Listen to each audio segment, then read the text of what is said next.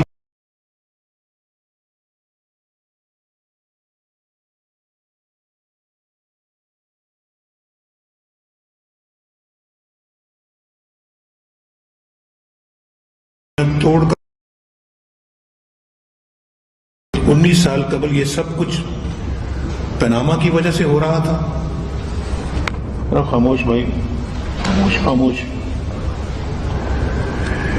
کیا آج سے 19 سال قبل یہ سب کچھ پاناما کی وجہ سے ہو رہا تھا؟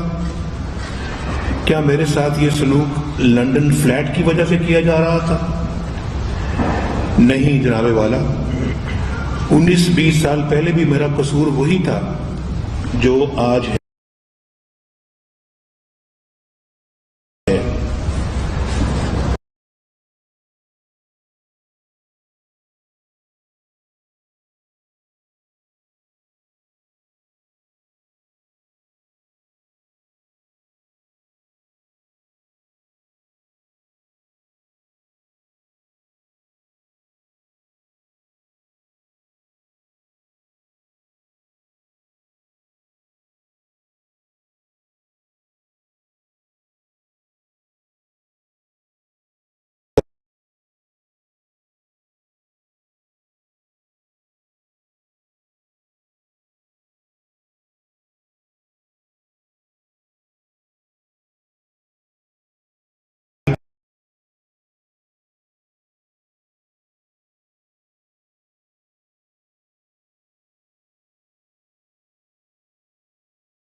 ہجرت کی اور لاکھوں دوسرے مسلمانوں کی طرح اپنا سب کچھ چھوڑ کر یہاں آئے۔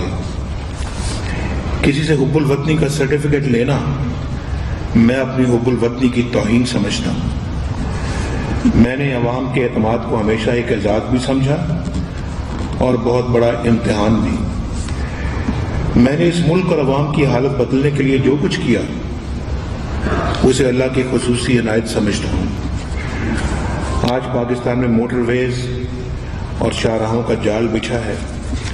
پشاور سے کراچی تک موٹر وے کا خواب شرمندہ تعبیر ہونے کو ہے۔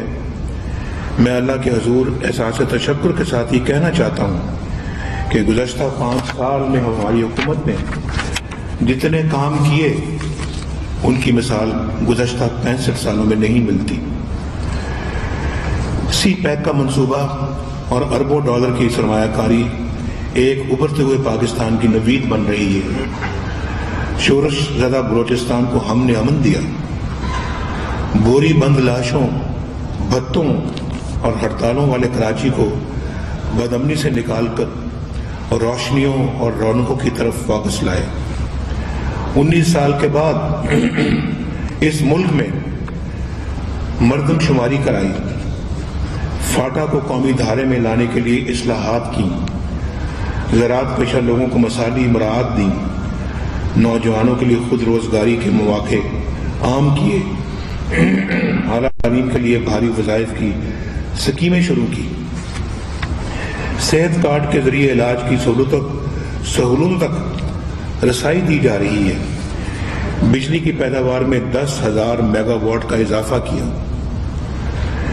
دہشت گردی کی آنکھوں میں آنکھیں ڈال کر دیکھا اور اس پر کاری ضرب لگائی، خارجہ پالیسی کو نئے خطوط پر استوار کرنے کی کوشش کی، اقوام متحدہ میں کشمیری عوام پر بھارتی مظالم کے خلاف بھرپور آواز اٹھائی، پاکستان کے بارے میں اس کے جارحانہ اور سخت گیر رویے سے عالمی رہنماؤں کو آگاہ کیا، افغانستان سے معاملات بہتر بنانے کی کوشش کی، عالمی طاقتوں کے خدشات دور کرنے کی کوشش کی۔ میں اللہ تعالیٰ کے فضل و کرم سے یہ دعویٰ کر سکتا ہوں کہ ہم نے اپنی قوم کو وہ پاکستان دیا جو زندگی کے ہر شعبے میں 2013 کے پاکستان سے زیادہ روشن، زیادہ مستحکم اور زیادہ توانا تھا۔ یہ اس ملک کے دانشوروں اور مبصرین نے دیکھنا ہے کہ 28 جولائی 2017 کے فیصلے نے اس پاکستان کو کیا دیا، اس ملک کے عوام کو کیا دیا۔ معیشت، توانائی اور انفراسٹرکچر کے منصوبوں، صنعت کاروں اور سرمایہ کاروں کے اعتماد کو کتنا نقصان پہنچایا، جمہوری عمل اور حکومتی کارکردگی پر کیا اثرات ڈالے، پاکستان میں سیاسی عدم اور استحکام اور بے یقینی کو کتنی ہوا دی، ان عوام کے دلوں کو کس قدر زخمی کیا جو کئی برس بعد ایک ابھرتا ہوا، ترقی کرتا ہوا اور آگے بڑھتا ہوا پاکستان دیکھ رہے تھے۔ ممکن ہے مجھے حکومت سے بے دخل کرنے اور نااہل قرار دینے سے کچھ لوگوں کی تسکین تو ہو گئی ہو، لیکن کوئی بتا سکتا ہے کہ پاکستان کی جمہوریت، پاکستان کے آئینی نظام اور پاکستان کے احترام اور وقار کو کیا ملا؟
کر دیا گیا، یہ اس کی مثال ہے، یہ بھی اور بھی۔ کیا پاکستان ہی نہیں، دنیا کی تاریخ میں بھی کوئی ایسی نظیر ملتی ہے؟ اس فیصلے کی بنیاد پر آپ کی عدالت میں یہ ریفرنسز چل رہے ہیں اور میں ان ریفرنسز میں 70 سے زائد پیشیاں بھگت چکا ہوں۔ کیا پاکستان ہی نہیں، دنیا کی تاریخ میں بھی کوئی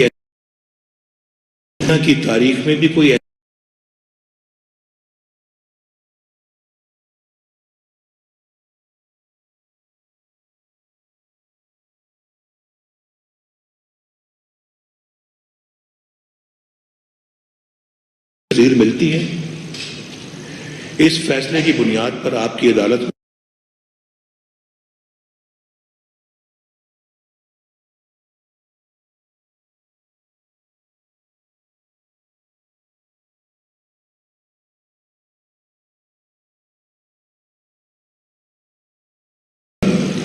یہ ریفرنسز